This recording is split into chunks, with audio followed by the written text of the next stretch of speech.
Dr. Amy Johnson, welcome to the Forum for the Future of Agriculture, where you will be one of our inspirational talks. You'll be giving that later on today. You're a conservation biologist at the Smithsonian, and I know you have a particular interest in working with birds and bringing the birds back, but also particularly working with farmers to make conservation possible.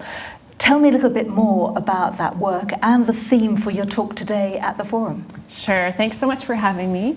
Birds that I study grassland birds. So these are the birds that live on the landscapes where farmers are farming. And so the importance of involving farmers in the research that I do is so pivotal in making sure that we can be successful.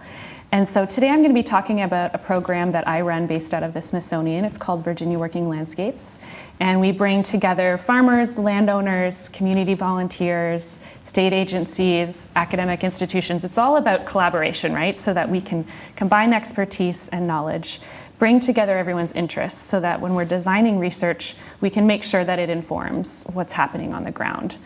So today I'll be talking a little bit about birds, because I can't help but talk about birds, but I also think that they're a great umbrella for everything else that's in the landscape, right? What's good for the birds is good for the insects, it's good for the vegetation, it's good for the soil, it's good for the producer. All of these things help boost production. So if we can combine agriculture and biodiversity in a way that benefits all of these things, I think it can really help with climate resiliency and make sure that we have this food and these landscapes for future generations. And we are talking about food systems and the restoration of those, and yet we also know that the world has lost 70% of its wildlife species, and that's since 1970. You know, we know the threats on the food systems, the ecosystems, but your collaborative efforts in Virginia and on those grasslands, do they give you hope?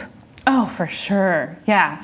I'm inspired every day by the landowners we work with. I feel like we are in a location that, there's so many people inspired by conservation and inspired by the wildlife around them that they want to do better for the land. So it gives us an opportunity to bridge the science of the Smithsonian with the values that these landowners have on their land to really do groundbreaking research that can help us make solutions for conservation. But there are challenges, there are barriers, and of course solutions suggest that there are problems, right? Yes, of course. I mean, I think there's definitely financial threats. If a farmer is going to change their practices, what might that do to their production? So we're also working with partners in the region to develop incentive programs that sort of takes away that level of risk. If they're concerned about their income for the season that they make these changes, we can help bring back that income through these incentive programs. How far is that going? Because I can sense a little bit of we're just finding our way sort of feeling with that. Yeah. So there's more to be done. So of course. Do you hope that a conversation like we're having at the Forum today will promote that, will help the path of progress? Yeah, I mean, where we started, we had to find funding through competitive grants to do these incentive programs. So we're going into year 3 of giving out incentives through these competitive grant programs. But what's happened on the outside is the state has recognized the success of this. So we were really able to prove that this can work. And sure, we had a lot of learning we did in the first year, but then we were able to apply that to the second year and now to the third year. And now we have the state involved in actually activating a new conservation funding program that's funded through the Farm Bill. And so for that funding, we didn't even need to fundraise for it. It's available to landowners and producers through the state to actually pay them for adopting wildlife-friendly agricultural practices. I mean, that's such an important part of it, isn't it? And to have the finance to be able to make that happen. But of course, there are lots of actors in this play. Of course. And I know that you're also a strong advocate for citizen science. Yes, absolutely. So we have a very small team.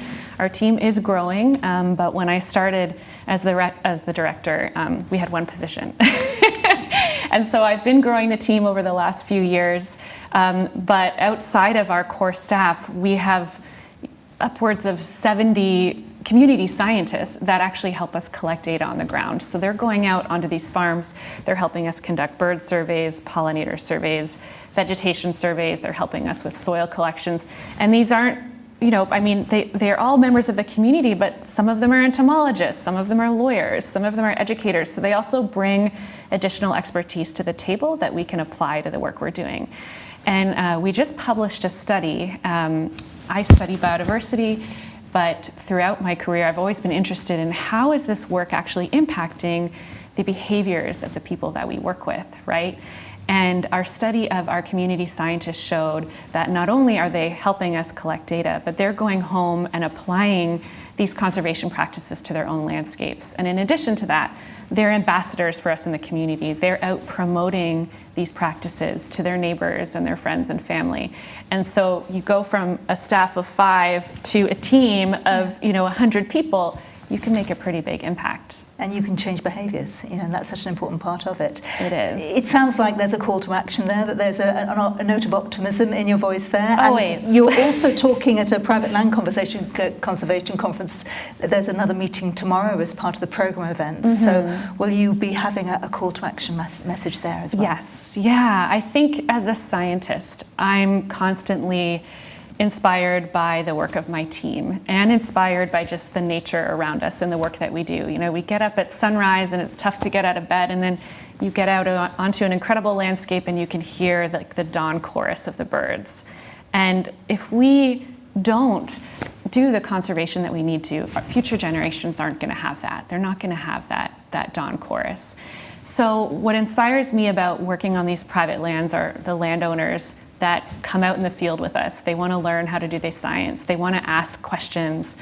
And from that, they're recognizing the value of the species that they have on their land. And without us even telling them, here are things you can do, they want to find out themselves. They go back into their homes and look up on the internet, how can I protect these species? How can I improve soil health?